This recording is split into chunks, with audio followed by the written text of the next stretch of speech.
minorities, to enough Hispanics, to enough African Americans. But what if I told you that it may not actually matter? Because the demographics are not as stacked against him as conventional wisdom thinks, especially in Florida, a key swing state. Joining me right now on that very issue is former Bernie Sanders supporter turned Trump supporter, Harlan Hill. Harlan, so what's it looking like? It's still, you know, not, when you look at the number of percentage of white people when Mitt Romney won, it's still challenging, but not as challenging, perhaps, as some people think. No, I mean, look, the demographics of Florida are changing rapidly. It looks like he's going to be pretty well positioned to capitalize on those. Because there's more retirees flocking to Florida, right, from Rust Belt states and places like New York. I think it's interesting. I think that he does have an opening here. One thing that I will say is that opening that he has is combined with the disadvantage that Hillary has with a decline in enthusiasm amongst her supporters, particularly millennials.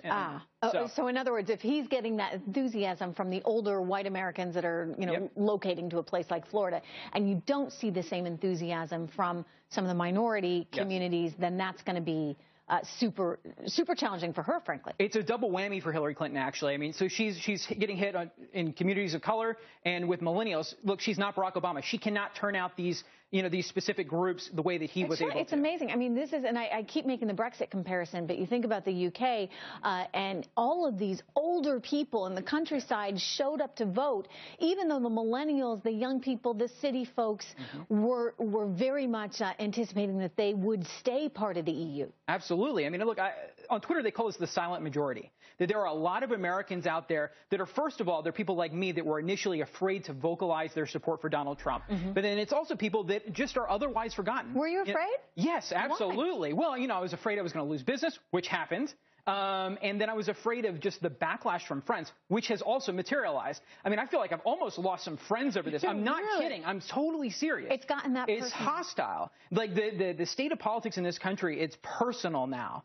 And it's really disheartening. It really is. And it's fascinating, but that's, to your point, why perhaps some of the poll data is not capturing folks that, maybe felt like you a while back. Let me share with you some more news that came out today. Trump tweeted out a statement. Huma Abedin, who is finally leaving her husband, what was this, his third sexting scandal?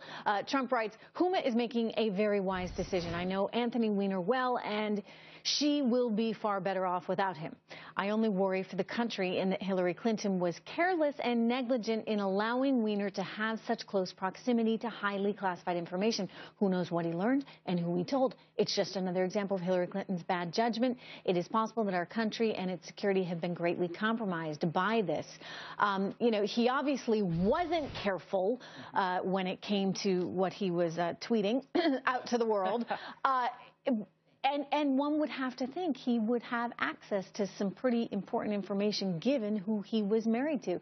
Is Trump making a good point here on Hillary Clinton's judgment in that she had Huma Abedin and Anthony Weiner in her life? Absolutely. Look, I feel bad for Huma. I mean, she's been betrayed by her husband repeatedly, and I feel terrible. I'm one of her biggest critics, but, she's a human. Trump absolutely has a great point with this. I mean, it's important to know who a candidate surrounds themselves with, because it demonstrates, their judgment or lack thereof. And I think in this case, I think Hillary Clinton should have more closely vetted and considered the source. Yeah. So. And we've also, of course, reported on her allegiance there with that radical Islamic journal that her mother ran, that she was then the co-editor of for a number of years, including a time when the journal criticized the U.S., saying basically 9/11 happened because of the United States. Absolutely. Look, I mean, members of her family are peddling in fiction and in conspiracy theory that blames, as you said, blames the United States for 9/11 and basically everything that we've had coming to them. And some of the anti-Israeli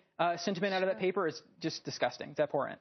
Harlan Hill, thank you so much. Thank you. All right, outrage after an NFL player refuses to stand during the national anthem.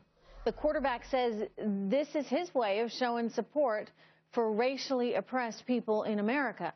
So is this freedom of speech, or is this just a big slap in the face to law enforcement, veterans, and our country? A veteran himself, Pete Hegseth, is here, and he's going to